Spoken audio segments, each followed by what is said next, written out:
What's up, besties? I hope you're having an awesome day.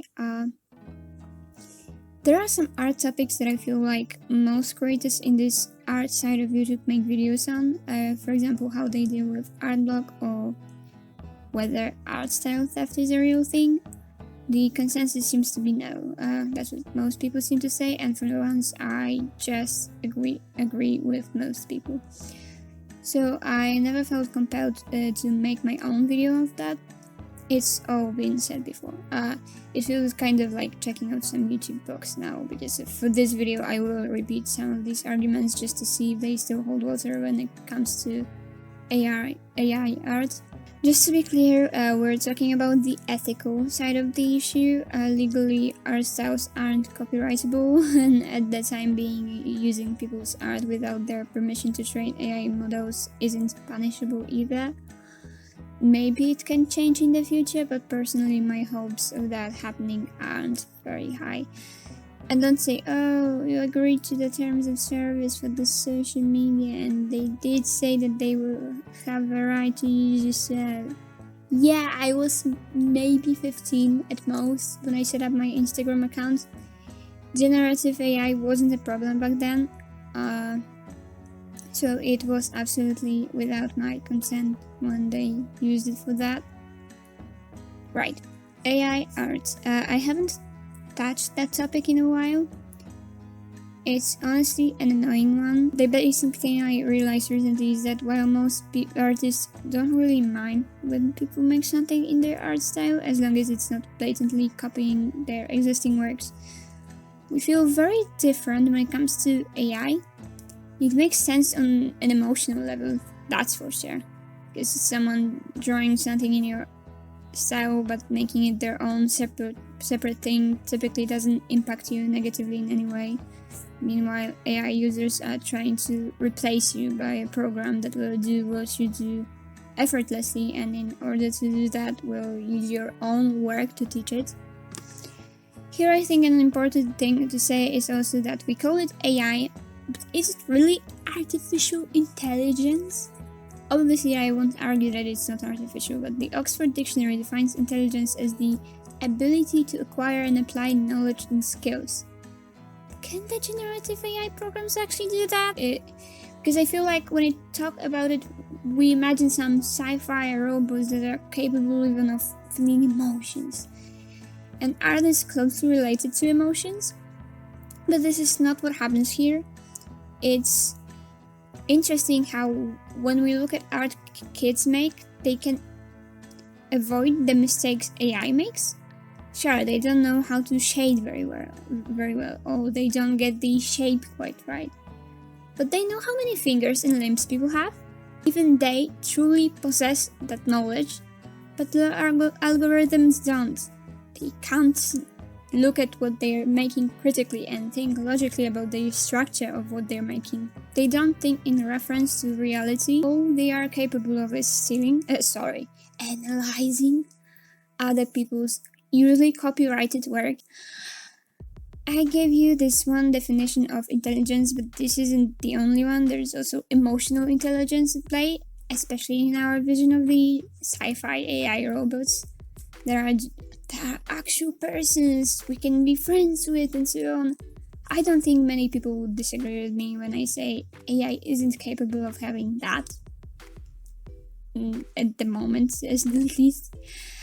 And there is no emotional input from the program. There is really nothing it adds, it just remixes whatever was fed into it. It identifies patterns and it generalizes images by referencing the probability distribution it has learned. The common argument is that this is what human artists do, but the one key difference to me is the emotional. The only way the AI is capable of making things that don't feel soulless is by accident. It doesn't understand. Now, why is art style important? Your art style is what sets your work apart, makes it different. Often you can see a work of art you've never seen before and recognize who made it just by the style. It's a collection of all the different stylistic choices you have to make when transcribing reality into art. Not everyone has their own unique art style in the sense that we use it here, the purely visual aspect of stylizing things.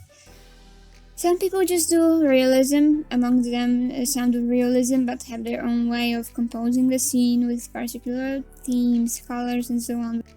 But it's far less visible when someone tries to copy that, when they make their own separate piece and not just blatantly plagiarizes already existing works.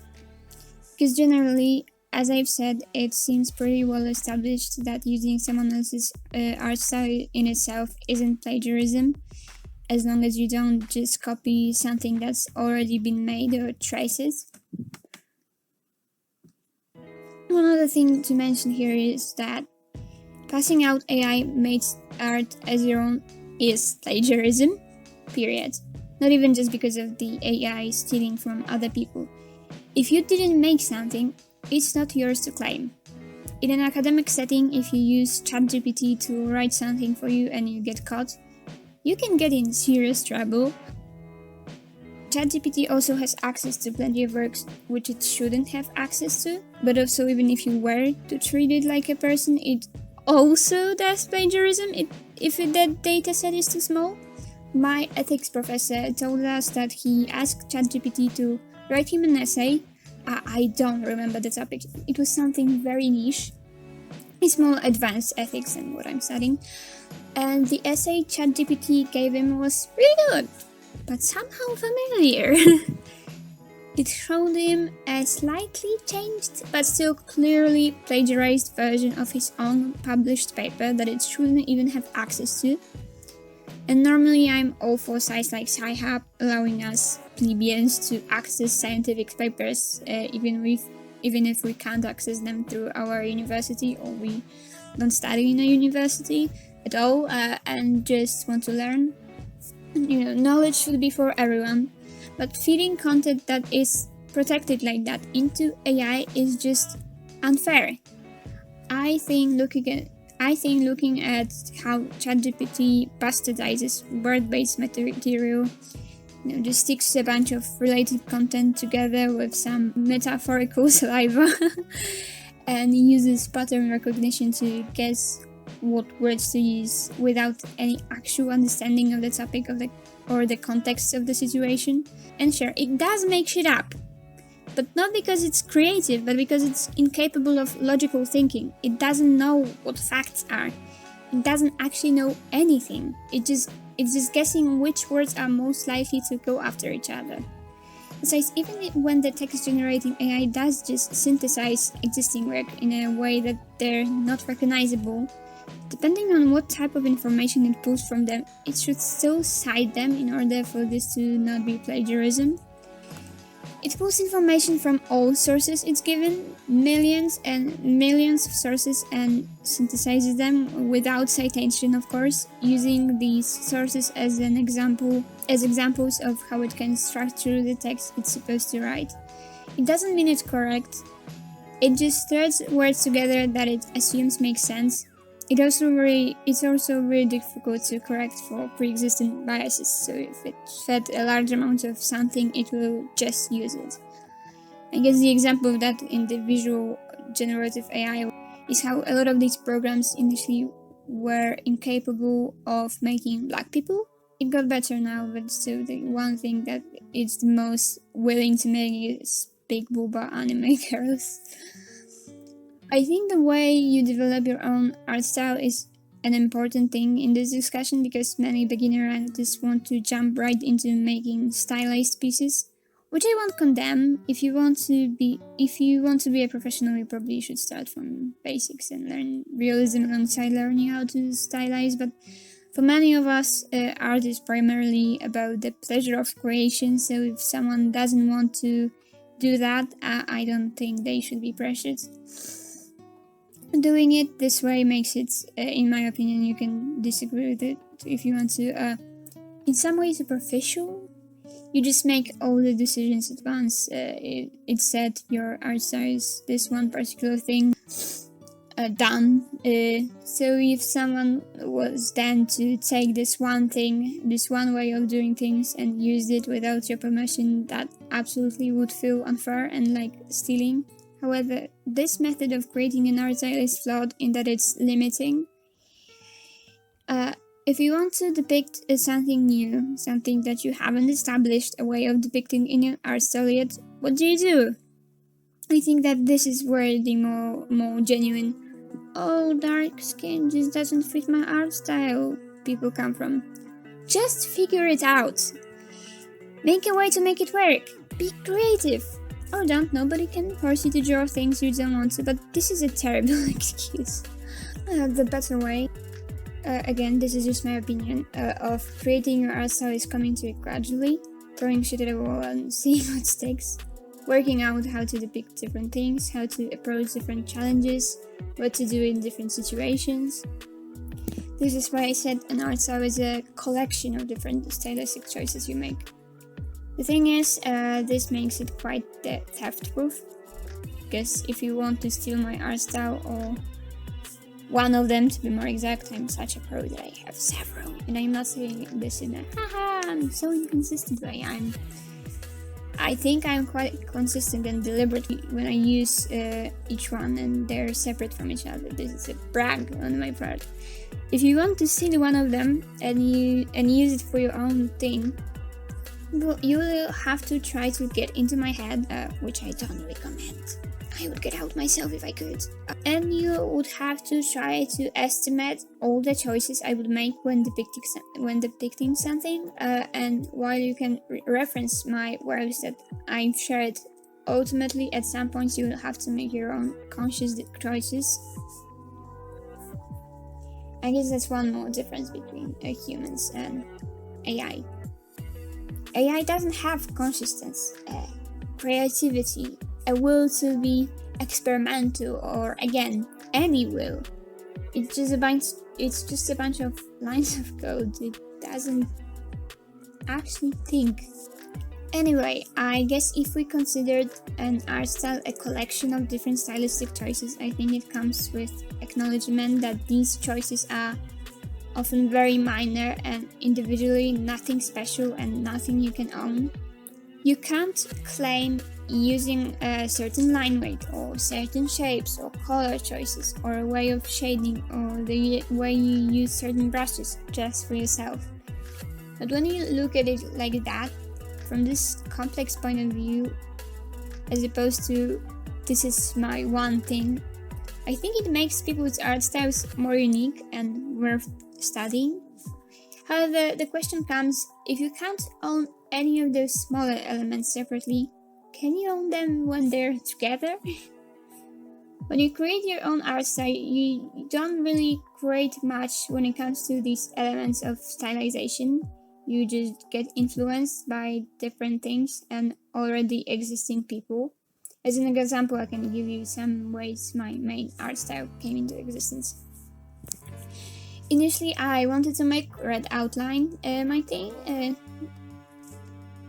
not white, which was more convenient because back then I did mainly traditional, not digital, and finding an opaque white is And I wanted it to be less harsh than black. In a supermarket near where I live, they sold these red filiners fairly cheap, and only red for some reason, so red it was. What influenced me to switch to white was some YouTube video. Unfortunately, I don't remember who made it. About how to make a more interesting line art, and one of the advice was to experiment with color, and the creator showed the same picture with different colored line, and at one point just threw in something like, you can even make it white, and it was very brief. It wasn't an advice just to make it white. Sure. I tend to go with dark brown because it's less harsh than black but is still dark and adds a hint of warmth and coziness to my art. I've always enjoyed seeing ultramarine or red lines too. You can get really experimental, even white has its place.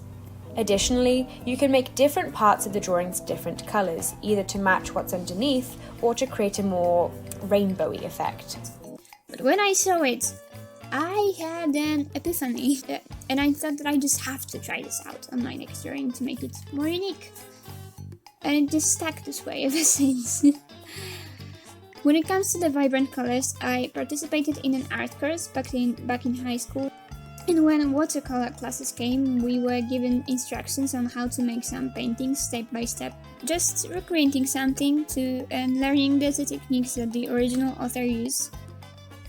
Because that's how we learn. We just look at what other people do and we try that out ourselves. But they were printed in black and white. And since they were printed in black and white, I decided that no idea of what color is supposed to be is sacred, and just picked vibrant colors. Especially that this was kind of just a master study, so the colors were the only thing I could choose, and I was a bit more advanced than the rest of the group when it comes to the techniques, when it comes to the technique itself, because many of them have never even used proper watercolor and only bought it for this course, so I could allow myself some experimentation without the risk that I will be behind. And so rose my blue forests and pink, purple or orange churches. We drew churches a lot. It's a good exercise. The teacher initially didn't like that I won't give the trees brown trunks, but when he saw my final forest, he liked it so much that he put it on the courses page and only credited me by my first name, and at that point he could have not even bothered to credit me at all, because nobody seeing that will know who I am by my first name only, which isn't related to how I depicted it, which isn't related to how I developed my art style. I'm just bitter. Also, I'm again not sure which YouTuber it was, one of those more art entertainment than education ones.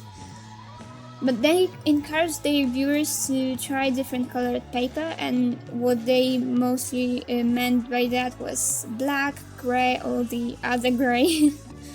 But I did a lot of drawings on vivid backgrounds because, again, because of YouTube, I got into book binding and made my own little sketchbook with colorful pages.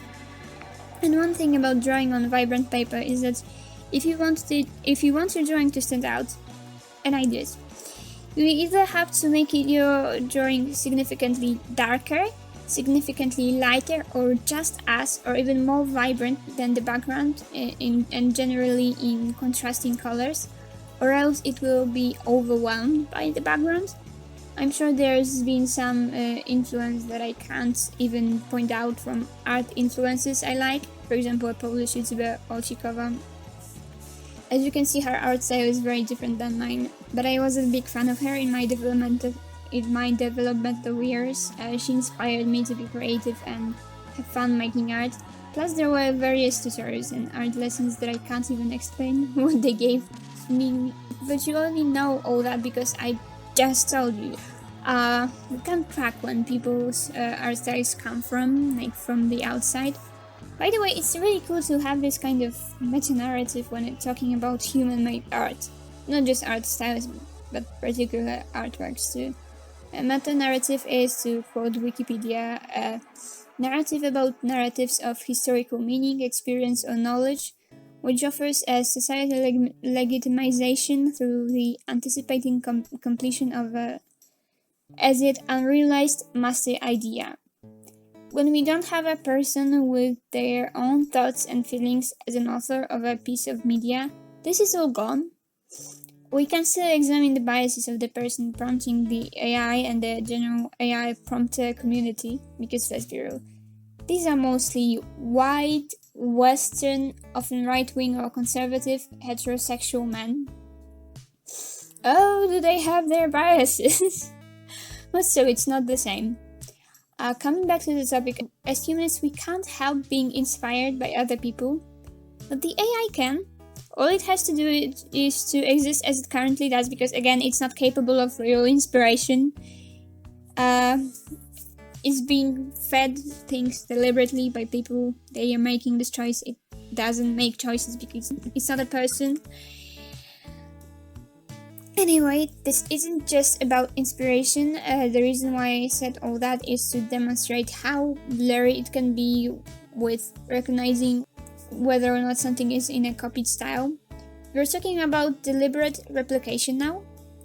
And I think there's an important difference between seeing someone's art, liking it, and deciding to, consciously or not, implicate some elements of what they're doing into our own art and just trying to replicate it. And it's hard to tell how much influence is still just inspiration and where it becomes copying. Did they intend to copy the whole art style, and why? Are they just trying to learn from you and improve their own style? Or do they copy to benefit from yours in some way? But if that's really what's happening, I don't think it can be prosecuted by law in any way, but there are legitimate concerns, both economical because your art style is your brand. You want to avoid competition that does the exact same thing and puts in less work and less time and is cheaper because they are not the one who came up with it. Which is precisely what AI is used for, but also ethical. The artist whose art style is copied absolutely is in a position to take issue with it. Almost none of the people whose art was stolen and fed to AI were asked for permission or compensated. But of course, many of these programs are behind a paywall. Obviously, the prices are way lower than what real artists charge, but how else would they compete with us if not by being fast and cheap? They're soulless. It doesn't change the fact that they earn a lot. My initial hope, back when this was only starting out, was that maybe some big company known for yoinking people using their copyrighted material, even for fan art, such as Disney, that is literally lobbying to have their copyright protection for their oldest work extended, because they're such an old company that otherwise some of their stuff would already be public domain. Unless something happens really soon to prevent it in 2024, Michael Theodore Mouse's original version will belong to the people.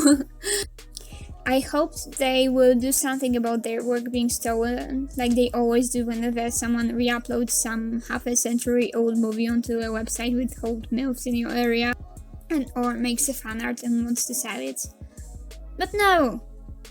Of course not! They said Disney wants to study AI and how it can be used across the entertainment conglomerate. 1, 2, 3. It comes as Hollywood writers and actors fight to limit the industry's exploitation of the technology. The sources said the research group was launched earlier this year before the strikes brought Hollywood to a stop.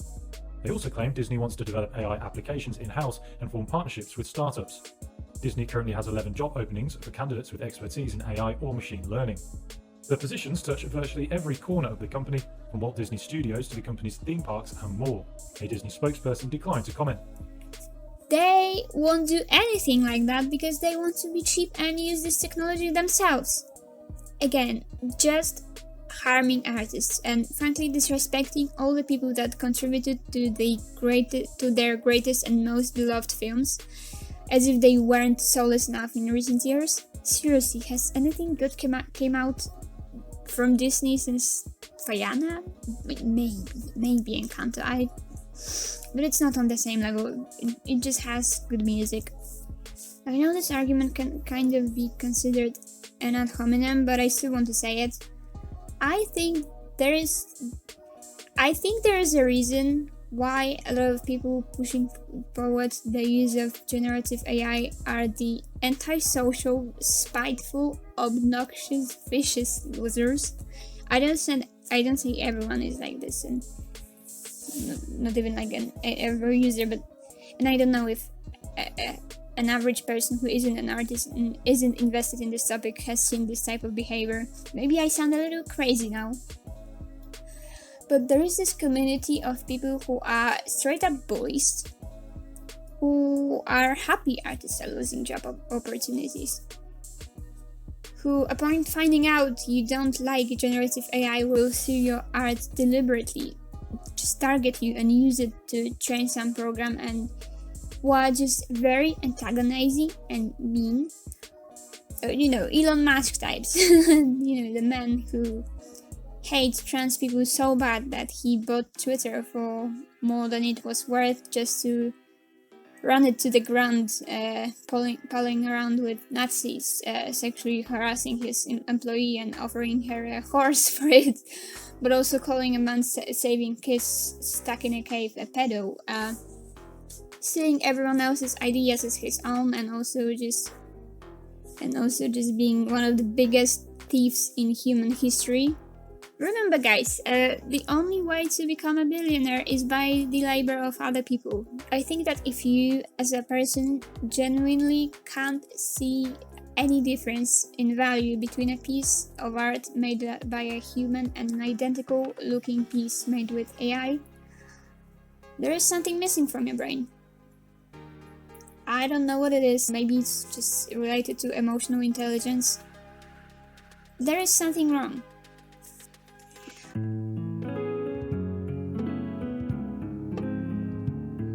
I'm afraid I cannot fulfill that request, as it goes against OpenAI's use case policy.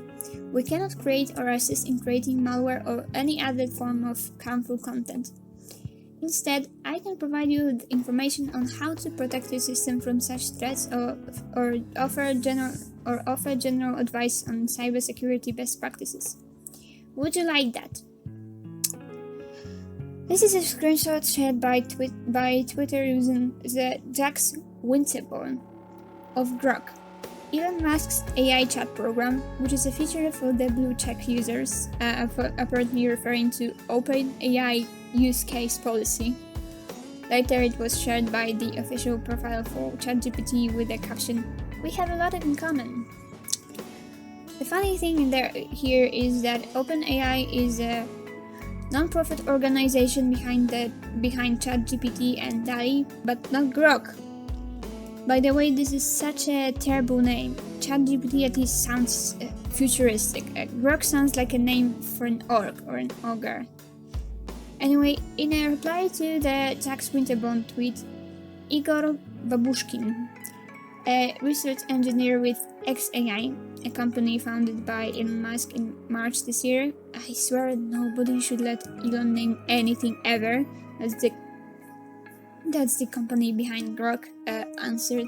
The issue here is that the web is full of ChatGPT outputs, so we accidentally picked up some of them when we trained Grok on a large amount of web data. This was such a huge surprise to us when we first noticed it.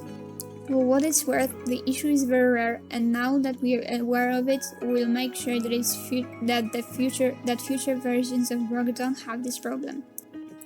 Don't worry, no OpenAI code was used to make Grok. And honestly, I believe him, because that's so funny.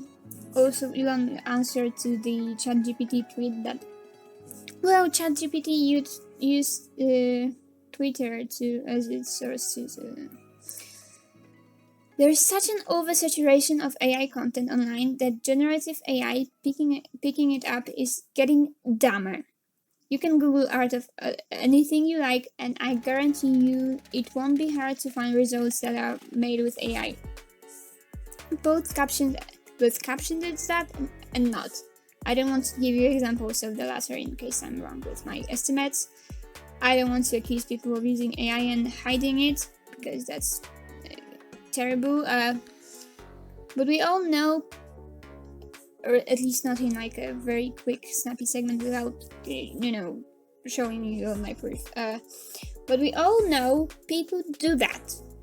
And because there is no actual creativity or thought behind generative AI, it can't know which references are good and which are not. It just starts producing stuff based on other AI outputs, and I really don't know if this is preventable in any way. It's like AI insists, and I really hope the results will go like they did for the Habsburg family. It's called a model collapse. I will give you a link to an article on that from July this year in the description. I say that as if I were sure I'd get this video out before January. To be honest, I didn't check if they support the use of generative AI or not. I feel like they might, but I still think it's well written and concise. And also, I will link you to a paper they use as a source. It's way more complicated and hard to read, but I want to show you some graphs. and other visual stuff they made to illustrate what I'm talking about. But to summarize, the AI content online is polluting the data AI programs are pulling from, creating a feedback loop. It overestimates things that are more probable and underestimates things that are less probable but important, leading to reinforcing those patterns. As the quality of the references go down because of that, the programs forget the true underlying data distribution and start producing less and less diverse and increasingly detached from the initial human-made references outputs. Literally incest. Which also will make it harder for new companies to make their AI models, since OpenAI, for example, scraped a lot of data before it started polluting it, so they were able to get a good starting point using only human-made works. With time, the errors made by generative AI compound and become the new norm to the system. The reason why I brought all of this up is that I think it showcases that AI would be nothing without us. It can't create anything new. If you locked a human artist alone with a wide but limited set of references in a room with no windows, no internet, and a set of art supplies, and made them make art, and they could use their own art made based on these references as a reference too, they would not have that problem. They would still know what is what, and their skills would not degrade like that. I mean, they could increasingly go mad too, because if the experiment lasted long enough, but that's for a different reasons. Humans have emotions, and emotions only make art better, so that's still a W for Team Humans. Just to nail down that we shouldn't humanize AI, because I used some mental shortcuts before, kind of like when we talk about printers being malicious and refusing to work and hating us as if they had emotions. AI doesn't actually steal anything. The users do. And the programmers responsible for creating them. Which is insane because AI is absolutely coming for them too. I dare say they're easier replaceable than artists because you don't need a soul to write a good code, and nobody cares who writes their code as long as it works. The AI itself isn't just getting inspired or just learning from other people's art like a person would. Pointing out AI was involved in sweeping people's intellectual property without their consent and reusing it like that really doesn't change much about the acts. Human beings did that. People have plagiarized each other long before AI was involved. The only spark of creation it ever had was from us. As it starts referencing itself, the outputs just become increasingly meaningless. Even if it's passable as human-made, it's meaningless. This is why the idea of AI girlfriends is so pathetic. And I hope everyone agrees that it's pathetic. No matter how realistic the loving and affectionate messages they send you seem, you know that's not for you. Your AI girlfriend can't love you, and your AI art generator can't make art. They both can at their best just regurgitate things that have been said and done by humans. Sure, AI can make art that looks human-made. Some of human-made art is just like a red canvas with a blue stripe on one side and yellow on the other, or just a blue canvas or just a white canvas. I programmed that stupid turtle to make that back in elementary school. Of course, art is easily replicated. What makes good art isn't the impossibility of someone replicating it. Give me the right tools and I will paint you a Mona Lisa. And I don't even do realism much, it's easy. What AI can't create is meaning. Only we can do that. Coming back to the main topic. When an artist deliberately makes something in another artist's art style, it can be a gesture of appreciation and inspiration. It's like saying, I like the way you make art so much that I tried doing something similar myself. They put in work to study what the other artist is doing and learn to mindfully apply what they like about their art into their own. Perhaps one could say that this doesn't apply to parodies. Parodies aren't respectful or positive gesture, but nobody pretends that making a parody of someone's work is a positive or even neutral behavior, like they do with using generative AI to replicate someone's art style. Using AI is not about studying and learning from others, it's about using the work for your own benefit against their will and usually without credit. Do you know who Greg Rutkowski is? No? But he's one of the most popular artists out there, more popular than Michelangelo or Leonardo da Vinci. At least Midjourney users would have you believe that. He's one of the most popular prompts there. And I get why they're stealing from the best, they're not stealing from nobody. His art truly is amazing, but there's nothing respectful about the way he's treated. When you Google him, the only reason why you will see him and his stuff before you see the AI generated crap based on his art is because there were articles written about how the opposite was happening. And then when he expressed that he doesn't like that, and there was some media fuss about it, Stability AI, creators of Stable Diffusion, responded by removing his work from their dataset and removing the ability to imitate the style of specific artists in Stable Diffusion 2.0, which is funny because that would mean even they agree that our self-depth is real and wrong when AI does it. Great! Problem solved, and we can all go home, right? Wrong, obviously. Every time I ask a question, I suggest some positive answer. That answer is wrong. Obvious. People are just using Stable Diffusion 1.5 because the update made prompting more difficult, and we've established already that the user base doesn't like to put effort into anything. That's what these programs are for, to remove the skill, creative thought, and effort from creation. And don't pretend there's creative thought in it because you need to write that prompt. Googling images requires writing too, and nobody pretends it makes you an artist. Anyway, the Stable Diffusion users couldn't live without Rutkowski, so someone made a LoRa trying to recreate his style. That's just spelled L-O-R-A. I'm not sure if that's how I'm supposed to pronounce it, but I have no respect for it, so I'm not checking. LoRa stands for Low Rank Adaptation and is a training technique for AI that reduces the number of parameters. I don't really understand it because I don't feel like I have to make enough research to understand it. And frankly, all of the descriptions I saw online are the same. I just paraphrased it. It doesn't matter. What we need to know that people make LoRa's of specific characters, art styles, objects, and so on to make generating them with AI easier. The LoRa of Rutkowski's style is currently still up at the moment of me writing this script and has been for a few months now. In the caption, the creator wrote, "Since this artist's name was one of the most used in 1.5 prompts and now it's mostly gone, I thought it was a good idea to train a LoRa."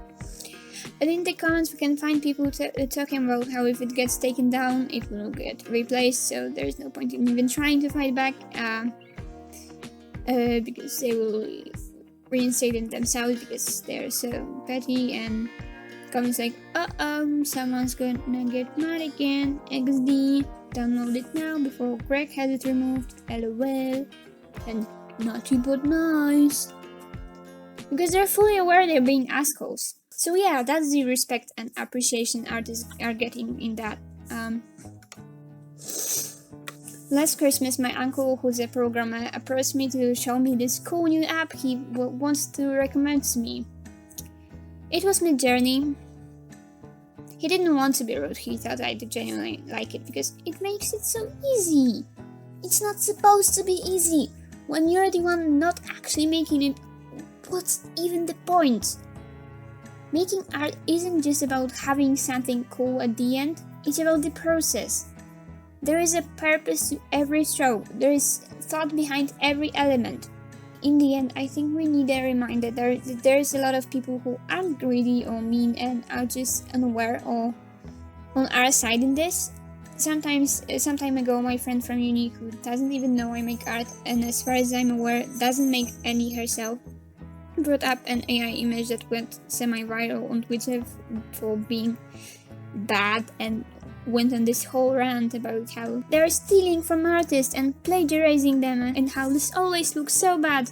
Everyone knows it's an AI and that's And this is kind of illegal, and I've been interested in this topic for a while and had to correct that for the moment being none of this is illegal. Technically, while it is plagiarism to claim you made something you didn't make, it's a stretch to say a particular artist is plagiarized since it's so transformed, and often you can't tell something is made by AI or not immediately.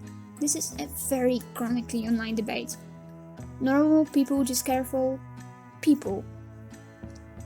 They don't even think about it so deeply. Don't even concede the small points that I'm willing to, because they're not bombarded with these arguments trying to make taking opportunities from people with a passion by using their own hard work against them fine. Normal people, just careful people. This is why the works of famous artists are worth so much when it comes monetarily. Not just because they're so good, but because they're made by a particular person. Being human-made has value. People with empathy generally don't want artists to be starving or hurt. We all have the dream that, well, since we have to work to sustain ourselves, that job could also be our passion. To cap this off, a common argument the AI bros are using is that not everyone is born with a talent or has access to the right tools. No, nobody is born with a talent. The skills are learned. I guess this is why artists don't like the "oh, you're so talented" compliment, because some people seem to genuinely think that that's what it is. And the best starter is white paper and a pencil. All is also very cheap. There's plenty of free tutorials online. Even with disabled people, and I say even because I don't believe the people saying stuff like that don't have hands themselves, they're just trying to have some gotcha. There are amazing artists out there whose disability makes it harder for them, but who still do it themselves. Michelangelo had either gout or osteoarthritis. Sorry for pronunciation. The point is, he struggled with using his hands and feet. It was painful and he had limited mobility. Minda Cox and Zuli Sanguina were born with no arms or legs. Francisco Goya suffered from neurological problems from syphilis that caused headaches, dizziness, problems with his vision, and mobility issues in his right arm. Desmond Blair was born without fingers. Henri Matisse was a wheelchair user because of his cancer treatment. Adam Reynolds was born with muscular dystrophy. Swapna Augustine was born short, without both hands, and with a disfigured spine. I could keep on going. Let's not even start with mental issues. All artists have mental issues. The point is obviously just that being disabled doesn't make you, act like that. But I think that's all from me for now. I didn't intend for this video to be so long, but then it just kept on going longer and longer. I kind of dread editing this now. I hope at least something that I said was in any way useful or interesting to you. If you have any more thoughts regarding this topic, maybe I didn't mention something, or you disagree, or maybe you have any comments on the art I'm making in the background. 3D piece I made is very simple, but my main purpose to making it was solving that issue I had with plants having sideways leaves. I figured how to fix this with the stars on the roof. Plus it's cool to add a house that's different from the others to my collection. My town is growing. I would love it if you left a comment in the comment section down below, and for now just happy holidays, stay safe, make yourself warm tea, eat a gingerbread cookie, and peace.